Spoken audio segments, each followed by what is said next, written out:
Hello, everyone. Welcome to the Women Are Worthy Network. Ooh, y'all seen a lot of me between last week, this week, past weekend. Welcome to the Women Are Worthy Network. I'm your hostess with the mostest, Jacqueline Charles. I'm the creator. I am the host. I am the editor. Well, no, I have help editing. So before my team gets on me, I want to let's get some housekeeping things. Let's get rid of some housekeeping things. Make sure if you want to subscribe, you got to join our tribe. Okay. If you want to join our tribe, you must subscribe. Make sure you like, comment, and share. Well, on this episode, y'all know I'm all about sharing is caring. And when I tell you we got a fabulous man on this show, he's fabulous. Okay. Let me calm down because y'all know I be fanning out when I have fabulous people on the show. So, introducing TEDx, we have a TEDx speaker. Y'all heard what I said? You heard what I said, right? Yes, TEDx speaker. He's also a mental health clinician, Mr. Bernard Owens. Bernard is the catalyst of positive changes. He's a beacon of motivation. Y'all know how I feel about motivation. And he's a testament to the power of resilience. If you're ready to embark on an inspiration journey and a personal professional transformation, you don't want to miss this episode. So let me tell you what y'all need to do, okay? Get your Coca-Cola, get your glass of wine, get your water, and more importantly, get your pen and paper. Because when I tell you he's going to be dropping some jewels, he's going to be dropping some jewels. And he's dropping it for free, y'all. So y'all better write this down, okay? So without further ado, we want to welcome from the Women Are Worthy Network, the one and only Mr. Bernard Owens. Hello. Hello, hello. Thank you so much for having me on. I'm excited to be joining you today to talk a little bit about mental health and the other things that are important to us. I did my research on you. And when I tell you, my brother, I got to give you your roses.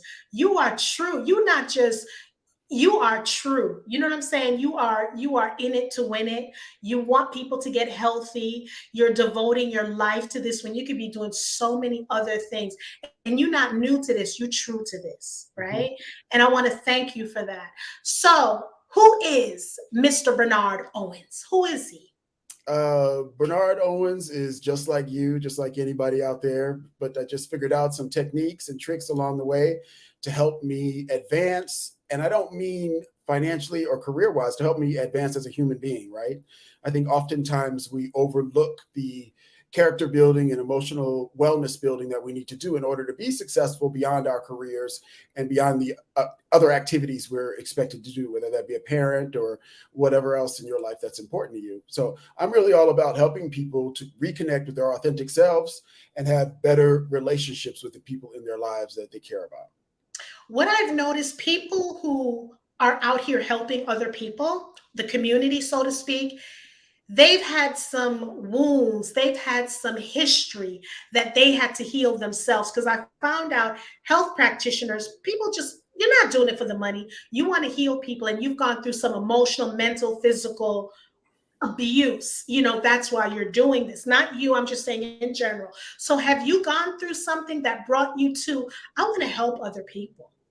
Yeah, my journey for a long time, I had a fine career with Delta Airlines as a flight attendant internationally, traveling the world and doing things that were more so about me. And I'm not sure where you fall on the spectrum of believing in a higher power, but I promise you, God spoke to me on an airplane one day as I was shoveling ice into a plastic cup.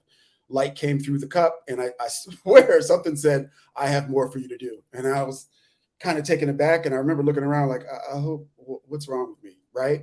But I followed that instruction a little bit at a time. I took a buyout from the airline, enrolled in graduate school at 42, and now I'm here with you. I work every day in the Washington, D.C. area as a mental health clinician, helping people overcome things like mental health crisis. I work in suicide intervention and just providing stability in a residential hospital-like setting on a one-on-one basis with clients.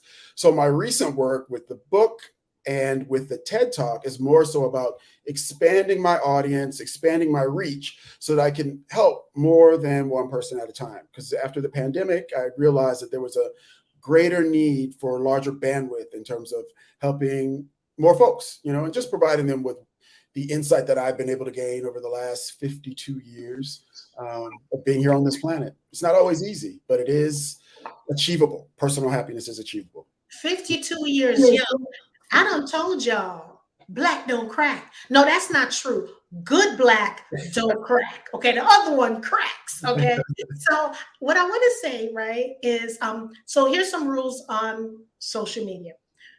When we're going to use the S word, we have to use self-harm, because then YouTube won't send it out if we use the, the one you used originally. We want everyone to get this. That's the only thing. Mm. So I know, right? So my question to you, particularly in the African American community and the brown and black African American community, and the Asian community as well, we don't talk about this as we should. It's almost like it's swept under the rug when it comes to mental health. Have you seen a huge shift where people are coming out more talk? Because I know we have Charlemagne the God on one of those channels talking about, black men need to go to counseling. He's doing a big push on that. Have you yourself seen where, particularly men, because look, I'm just gonna say this: y'all be holding your stuff inside, okay? Yeah. And it's okay not to be okay. Mm-hmm. So, have you seen the shift where now the men are coming out and speaking in these communities? You know what's interesting is I have seen a shift in terms of public platforms where more people, particularly people of the generation right behind me, the generations behind me, like millennials and the younger folks, being able to talk about things that are troubling them in a constructive way. You hear things in the zeitgeist now, words that are commonly used in mental health fields, like triggered, activated, depressed, anxiety. Those types of things are commonly being talked about. And I think that's great. Now, I have to push back just a little bit because Black men have wanted to talk about the things that trouble us forever, but we haven't always had safe spaces to do that. Right. So I think it's more of that. If you are a Black man and you're familiar with a barbershop or your local bar or one of those places where brothers gather, the locker room, there's a lot of camaraderie, but inside of that camaraderie, there's a male intimacy that happens, where people are showing and sharing what's really important to them in appropriate ways. And I think that's always been there, but now it's time to maybe bump it up a bit and get some professionals to kind of help us navigate some of the problems that we face every day. I started this work before grad school, interviewing Black men in the Georgia metropolitan cities in Georgia. And I was shocked by the things that men were able to confide in me because I was coming in as a professional. And there's a lot of trauma. There's a lot of trauma that goes on, and it's just not talked about, or it's not seen as masculine to deal with your trauma. You just push through. And one of the things I want Black men to know is it's okay to be a human being. It doesn't erode your masculinity to be a human being and talk about some of the things that are troubling you. And what you find, instead of being able to talk about those things, a lot of times, and not just in Black and brown cultures, people are self-medicating with substances. We'll say it like that, be it alcohol or other substances, even if they're normally used in society and okay with society now, that's fine too. But I'm noticing that there's an increase in use of substances just to deal with some of the pressures that we face as human beings. And here's the thing too, I want to piggyback on this. You made a statement where not only you guys are finding, because I met a gentleman who he was a clinician and he was going into barbershops and offering his services in barbershops, right? Right. As Black women, and I can only speak for what I am and what I've experienced, right? In my skin, I wish Black women, when a man is coming to you and if he's vulnerable or if he's crying, or if you have a son that's young and it's crying, stop calling them punks. Stop telling them man up. It's okay to cry because crying is a healing. It's also a way of healing as well. So we have to allow our Black men to come into those spaces when they're being vulnerable with us. If they want to cry or if they want to, and because some women are so used to those thugs, so to speak. That's I'm going to use that vernacular for right now. Sure. Where you're supposed to be tough and rough, and no, you can't be tough and rough all the time. There's sometimes you need to be able to, as a wife, as a girlfriend, as a baby, whatever, we need to allow them to put their head on our shoulders. And I understand as a Black woman too, because we're strong, we do so much, right? But here's the other thing. who, I have this saying, who's taking care of the strong ones, right? Just because they're smiling, we take care. I know for me, everyone thinks I'm the strong one. No, not, I don't have a lot of people checking in on me because, oh, Jackie will fix it. It's okay. So I said, you know what I do? Let me find myself a damn therapist. Okay. Let me do that. So I'm into therapy. I love therapy, my therapist. I just love it. So since we discussed that, what do you think as women from a clinician standpoint, how we can better help our boys, grandfathers, because that's a whole generation there. Why did I open up grandfathers? But how can we better be equipped to Yeah. help our mates when they need us? Wow, that's a loaded one there. I think there are different ranges, right? I'll speak from my own experience. What happens a lot of times with young Black men, particularly coming from single parent households with their mothers, is they become adultified long before they're supposed to. So in my case, I was 8 years old and also being spoken to with my mom about how we're going to pay the rent, or I'm not sure how we're going to come up with food, or all those things that were real and happening, but maybe an 8-year-old shouldn't be involved in so much entrenched in. So one of the biggest things I like to say is, in order to help the generation or your children, work on taking care of yourself and knowing those boundaries. I'm not saying there's anything wrong with that per se, because there's a special bond that happens between women, Black women in particular, and their sons, right? Just as I noticed there's a special bond between my dad and his daughter. Those dynamics exist. But at the same time, realizing that your 8, 9, 10-year-old isn't in a place in terms of emotional intelligence to deal with some of the adult things that are happening in life. Okay, mothers, unpopular opinion, but y'all know I'm transparent. I am so sick of these mothers making their sons into mama's boys. Okay. They're not your husbands, they're your children. And it's almost like when the husband, the baby daddy, whomever leaves, they then, as you said, adultify them, right? And I've heard of so many cases with friends who, girl, whatever his mother says goes. And then his response is, well, my dad wasn't there. Sitting down and talking to a child about, I don't know how we're gonna pay the mortgage. I don't, that's an added stress. And I'll tell you why I've seen that. Especially when you have people from other cultures who come into this country, they don't speak English, but their children speak English, right? Mm-hmm. They now have to interpret every little thing, bills, money, finances for them. They're putting added pressure.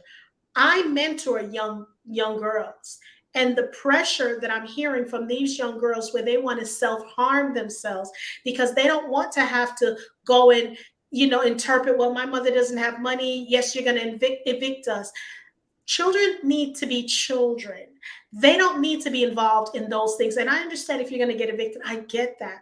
But there's some things they don't need to know, well, we're short on the water bill. There's some things a child needs to remain a child. And I've had so many kids that I'm mentoring, young girls who they were just at their wits' end and they just didn't want to do it anymore. But they were doing it because they didn't want to let down their parents who did not want to participate in speaking English, right? Yeah. So the goal, like I said, for me is like mama, sons who are mama's boys. No, right? We have to start. They're grown, the respectful thing. Because I'm telling you, I had a show about that, and it's still giving me a headache. Okay, Yeah. so what would be so now you said you've gone through your own. So let's say President Biden reached out to you and said, "Hey, I saw you in the Women of Worthy Network show. That's a great show. I want to give you $10 million and I want you to, in your space, fix what you think you can, as much as you can with this $10 million. How would you allocate that money and where?" Well, it's a couple of things, right? I think I do want to just backtrack just a little bit. I understand financial hardships that happen. And so a lot of times in terms of, say, for example, Maslow's hierarchy of needs, right? Like you got to take care of your basic needs first before you can have the luxury of worrying about your mental health. And it's not a luxury, but it sounds like that. If you don't know where your next meal is coming from, you're not thinking about how to go to a therapist. So I do want to acknowledge that some of these struggles are real. But I think the best thing you can do for your child is to take care of yourself, whether that be Mhm. speaking with a therapist or reading a book or going to church or keeping some of those things that adults do, with in context with other adults, professionally, preferably with a therapist. Now, if I were given $10 million by Joe Biden, I would put my $10 million where the government's mouth is, money with the mouth, in terms of helping people with connection to mental health services. I think you Mm. have a lot of things that happen in the country and in the world where, things happen, mass shootings, et cetera. And it's always, well, it was mental health. But Mhm. where are the results of putting funding into mental health to offset some of this trauma that people are experiencing? And that's what the result of a lot of the problems that we're facing societally is, like, people are dealing with unresolved trauma and without the resources to connect. I mean, a lot of people would love mental health services, but they don't have the necessary health insurance to get connected properly. So there are a lot of things I would do with that $10 million, invest it back in putting, uh, you know, the money where our resources are needed in terms of mental health. And what I've noticed too is there are people who have health insurance and have no clue that their insurance covers mental health, where you can call in. And that's why I've made a plea to a lot of HR managers that when people are coming into because not everyone's going to read that book. That book is huge, right? So I'm asking the HR managers to make sure, particularly what's going on now, it does affect the company, because if you're in a better mental space, you can help your family, you can work better, you can produce better, you can do so many things, be a better friend, better whatever, things like that. Yeah. So with saying that, where do you see, other than that, where do you see most of our challenges right now? What's broken other than healthcare? What's broken? Wow. There are a few things, right? Um, I think there are basic life skills sometimes that go untaught, depending on what type of situation you're in growing up. So I think we could reinvest in mentorship for young Black men and women just to show them the basics. There have been a lot of times where I've been working in human services, a homeless shelter, or wherever I've worked, and I've had basic questions asked to me that other people may take for granted. Mhm. I remember a young woman had gotten into a car accident, and she wanted to know if she should call the insurance company. And I was like, sweetheart, that's the first thing you want to do. You call the police and the insurance company, like basic things that you and I would take for granted. So just teaching those basic skills and providing mentorship and guidance. I think sometimes because we are guilty of turning our young people into adults, we assume that they have some of these things figured out, and they may not. And I think it's important to remember what you were experiencing as a young person, and it creates a level of empathy that you may not have been able to access before. And I think too, we have to stop when our children turns 18 or before they turn 18. Oh, I can't wait for your 18 to get out of the house. I can't wait. We need to keep them, and as you said, mention, teach them life skills, because the kids in this generation are totally different from when I was growing up, where we were children. Now they're not children because of social media. I'm always talking about self-care. What do you do for self-care? Listen, I'm glad you brought up the term self care. I want people to know that self care is not a luxury. I think there are some misunderstandings about self care. Oh, it's a hot bath. Oh, it's going for a walk. Oh, it's going on a trip. That's not self care. It is in a way, right? But the primary thing that comes to mind when I think of self care is taking care of your emotional and mental health so that you can give back and be the best at work and be the best for your children and be the best to your partner and your spouse. And it doesn't, like I said, there are other ways to access mental health and emotional wellness other than seeing a therapist. That's the primary way I would recommend. But again, let's not overlook spiritual avenues. Let's not overlook books that we can buy. Let's not overlook internet resources that we can tune into for free just to get a better understanding of what might be happening in our bodies and with our emotional, well-being. So I may have veered off a bit from your question, but No, you didn't. You didn't at all, because you didn't. You didn't at all. Mm-mm. self-care really is about taking care of yourself and in the way that, when a mom is carrying her baby, a lot of times she'll try to eat healthier than she's ever eaten vegetables. She'll try to drink a lot of water, prenatal vitamins. Why? Because she's taking care of something that's growing inside of her. So self care is taking care of your body, yourself, so that you can provide growth to the people that are depending on you. So what do you do for self-care? I go to the gym. I go to church. I've been a little spotty on the church lately, but I'm I'm getting back in there. Since the pandemic, it's easier sometimes to flip the laptop open. I do therapy twice a month on my laptop, and I also work in a residential setting with about 20 therapists. So a lot of times, if one of us is having a problem, we can go out to the parking lot and just kind of talk about whatever's troubling us. A lot of times, also what I do for my mental wellness is separate myself from people. A little bit of isolation, a little bit of music to change my mood. And, everybody has different rules. For Mm. me, I don't believe in talking to anybody on the telephone or in person until I've eaten in the morning. Because physiologically, when you take care of your body and provide it with sustenance and get your blood sugar right, you're more focused and you're clearer in terms of how you speak to people and what it is that you're trying to say. Well, I like the fact because that's what I want our men to all men to with self-care, because it's women who are normally, no, I can't afford this, I can't do this. Like, self-care for me, and it's important, it could be a walk in the park, it could be going to the lake or to the beach, it could be just meditating, it could be when you mentioned books. Okay, so if you don't have money to buy books, go to the library. For me, my favorite place, and I've traveled, my favorite place on the planet is the library, because Yeah, I can't talk, because I talk for a living. yeah, So just going into the library, you can't talk, and I love books. yeah, So for me, that's where, yeah, vacation, that's great. Yeah, yeah, yeah. But for me to unwind, that's what I like doing. Then going by the lake and grounding. And because I'm an empath, I have to be very careful of the energies that are around me, you know? So right, I have to be very careful, and just if you have bad juju or energy, you can't come near me. Don't want you yeah, hugging me, don't touch me, nothing personal, but keep it moving, you yeah, know? yeah, yeah. I think How it's. many I'm Go sorry. ahead. No, no, no. It's I, you. I too am an empath, and one of the things I've learned over the years is it's actually not even a personal thing if someone else has negative energy and I remove myself. It really is about self care and taking care of Mhm. myself and let them do what they're going to do. Or, as my therapist told me, I was dealing once with a coworker who was, we weren't getting along, and my therapist said, let that person continue to be angry, but let them do it over there. Maybe you can let them do it over there.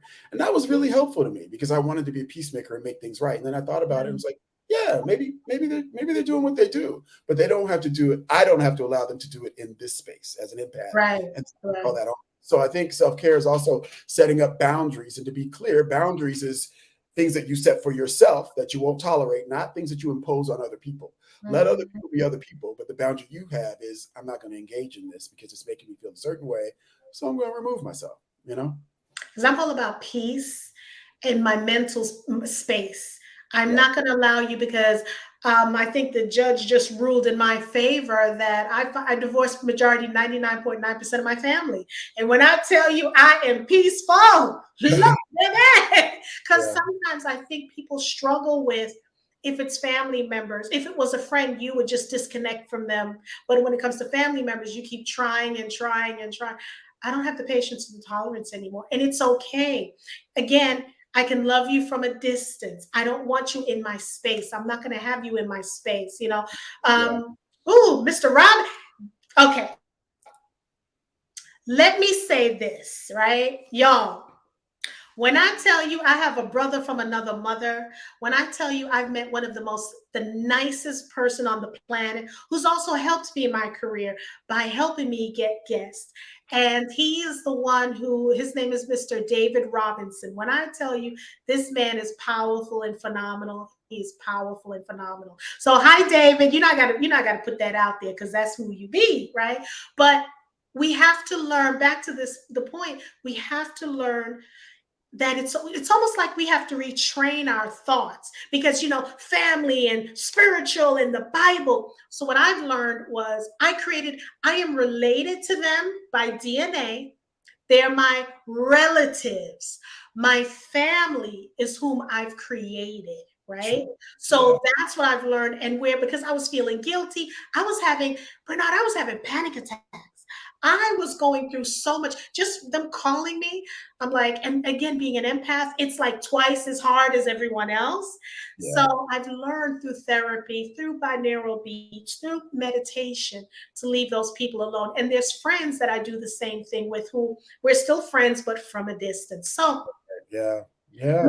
Mr. Wonderful, okay? Because I'm just loving our conversation with you. Okay, let's talk about your book because we got to get your book on, New York Times bestseller and all that kind of stuff, y'all. So let's talk about the book.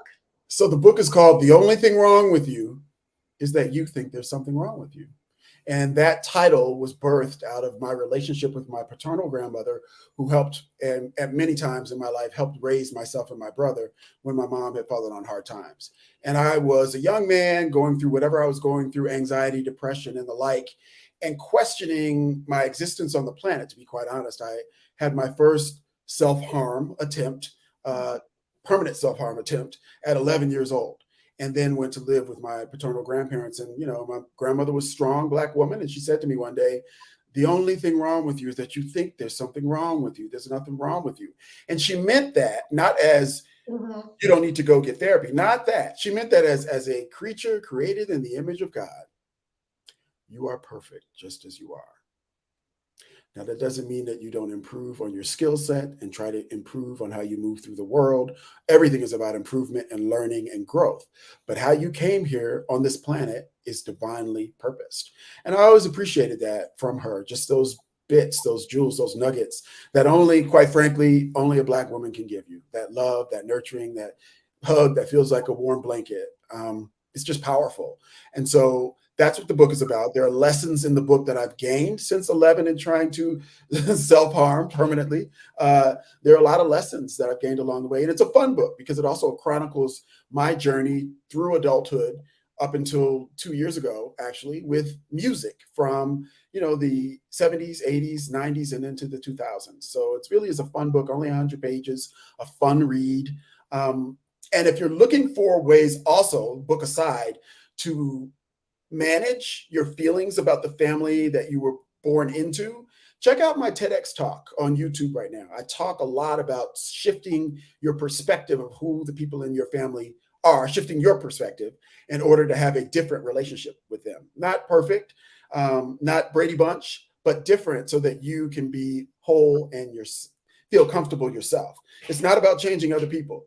That's my golden rule. It's about I working on knew I yourself. was gonna like you because when you said 70s and 80s, that's whatever I feel for me, what I've been doing, and I've been getting successful on social media. Whenever I feel like I'm gonna be in a funk, I turn on the Brady Bunch. I listen to 70s music like Journey, and you want to listen to some Whitney or Luther, and of course the 70s, Sly and the Family Stone music, like it does. Music soothes the savage beast, and whatever it is, your serotonins, it just makes me feel better when I watch music, when I listen to music when I was growing up, or watch television shows when I was growing up. So my question to you is, Bernard, what would you tell yourself when you were during that self-harm state, knowing what you know now? What would you tell the younger Bernard?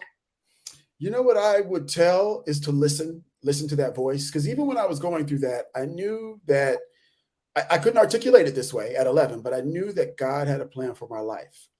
There were just times that I was so doubtful about that plan or what that plan looked like that I fell short of what my purpose was. But in the back of your mind, you already know a lot of times that you're about something larger, but the world can heap things onto you where you stop listening to that voice. So the number one thing I would say to myself as a younger person is follow your intuition. Listen to the whisper in your ear. Stop letting other people define who you are. Just three simple things. When you trust that, your growth will happen and you'll be able to do phenomenal things. What would you tell your future self? Oh, what would I tell my future self? That's a good question. You got some good questions. I would tell my future self, I think I would acknowledge the past, and I would tell my future self to hold on. There's more coming. Just keep holding on and keep doing what you're here to do. Now, if we have we have people who are watching and we get more in the replays, right? So my question to you is, for someone who's tuning in, they're like, oh, okay, Jackie's bugging me about watching. We got another email to watch this show. So they're watching the show, but sometimes we have people who are on the fence, right? Between the self-harm, or they're just doubting themselves, right? And I heard the advice. what can we give them? What can you give them for them to still cling on? Because if you just hold on, so much can happen, because it's almost like that cartoon or the caricature where they have this guy is digging, digging, digging, and he's like, nah, I'm walking away. But if he had actually continued digging in that tunnel, he would have gotten to the other side. Through the pandemic, people have lost so many people. Health has gone down, mental and emotional relationships are broken. I'm constantly hearing women, oh, no one's listening to me.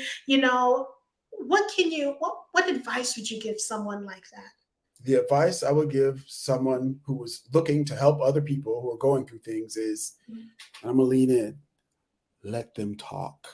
If someone you know is going through something, give them the space to talk about what they're going through. And there are a couple of rules to that. One, turn off your internal conversation while they're talking to you so you can be present and hear what they're saying, even if you don't know what to say back. People can tell when you're not fully listening to them. Mhm. Provide them the space, listen to them without your own conversation going on, and let them know that you're here. In seminary, we call that a ministry of presence, right? Where you're just there in the space with somebody else, holding the space for them. So if you're asking me what we can do to help somebody, be present, listen to them, let them talk. Don't try to fix it. Just be present with them and turn off your own internal conversation. And it'll create a safe space that may create a lasting change for the other person. I think I'm in your brain sometimes when you just said that, because what I do when my friends are calling me, and if they want advice, I'll ask them, do you want me to listen, or they just want to vent? In other words, do you want me to listen, or do you want me to comment? Right? Because then I know how I'm coming at this. And I agree, because I conducted a study where, when you see someone, they're like, hey, how you doing? So people would say that to me, and I'm like, I feel crummy. I feel like self-harm. And they're like, okay, bye. I'm like, wait a minute. Did you hear what I said? You're not listening. You're listening to speak, but you're not listening. You're not hearing. You're listening, but you're not hearing. And then, I'm advising people to slow down. This world is so fast paced. It's getting faster and faster through social media, through you can't keep up. So I'm advising people to slow down, but some people don't know how to slow down. Bernard, how can one slow down? Well, in order to slow down, you have to get to a point where you're not afraid to be alone with your own thoughts. A lot of times people keep busy, busy, busy, so they don't have to listen to their own thoughts, so they don't have to tune in to what's going on with their bodies, so they don't have to be present, right? And so I think that's one of the things that we can do to slow down is just enter life courageously, knowing that you can be alone with your thoughts. You don't have to have people around you all the time. You don't have to have the TV on all night while you're in bed. You don't have to have distractions to stimulate you, to carry you away from your thoughts.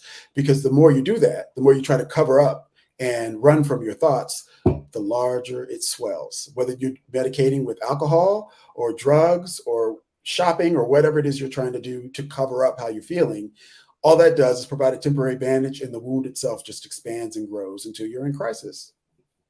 What's next for Mr. Bernard Owens? What's next?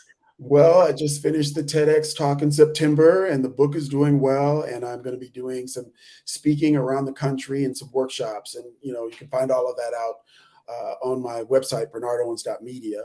And I'm just enjoying my life, doing the work, and enjoying my life one day at a time. So, okay, Bernard Owens Media. bernardowens.media. That's correct. Yeah. And I'm also on social media, Bernard Owens Jr. on Instagram, and Bernard Owens on Facebook as well, where I post, daily inspiration for folks. Didn't I tell y'all, when I bring it, I brings it? Didn't I tell you? I mean, you gave such a mouthful. You dropped some jewels. You did drop some jewels. It's like dropping the mic. You dropped some jewels. And I just want people to embrace what you're saying, because I am not, this is a non-judgmental zone, Bernard. I don't want people to feel like they're judged. I'm here to love people, not to judge them, right? Right. That's what I chose to do. Right. Now, because I think, as John Lennon said, the world, all we need is love. The world needs love right now, more so than ever. And it's easier to love than to, and not be judgmental. So I like where you're going, what you're doing. You've been a phenomenal. Well, you're not a guest because I'm about to get you adopted into the family. David knows how I be now. So you know, we family. We fam now, For right? sure, for sure. So anytime you're doing something, I'll ask your team to send me things so we can promote what you're doing, because it's so great looking at someone who looks like me, because there are things when you go to other therapists who don't look like you, they don't understand how you tick, Right. or things like that. So it's so great to meet someone who is saying the right doggone things. I was going to say something else, but I can't say it. The right doggone things. And again, as I said before, you're not new to this, you're true to this, Yeah. and you've gone through your own struggles, and you chose to walk the path of, let me see how I can better myself, and how I can bring other people with me. You're not the gatekeeper. You're like, nah, come on in, let me give you the information and Right. things like that. So um go ahead. I was going to say, I have to say to your audience, I'm just a guy who's doing what I do. But if you don't purchase my book or you don't watch my TEDx, that's fine. But please, if you're hurting, if you're in pain, watch someone's TEDx, go to someone's church, read someone's book, find some therapist. Like, you're worthy of that. And so I just want to leave people with that, because you're worthy of feeling okay. You really are. Okay, this is the David in me, okay? Y'all, whatever he just said, other than you're worthy, nix that, okay? Go on TEDx and TED Talks and watch Bernard Owens, okay? Buy his book, okay? Let me put his book up here, because I don't know. I mean, everybody has to be, I get that. But David done taught me right, okay? His book is The Only Thing Wrong with You. Go out and get that, right?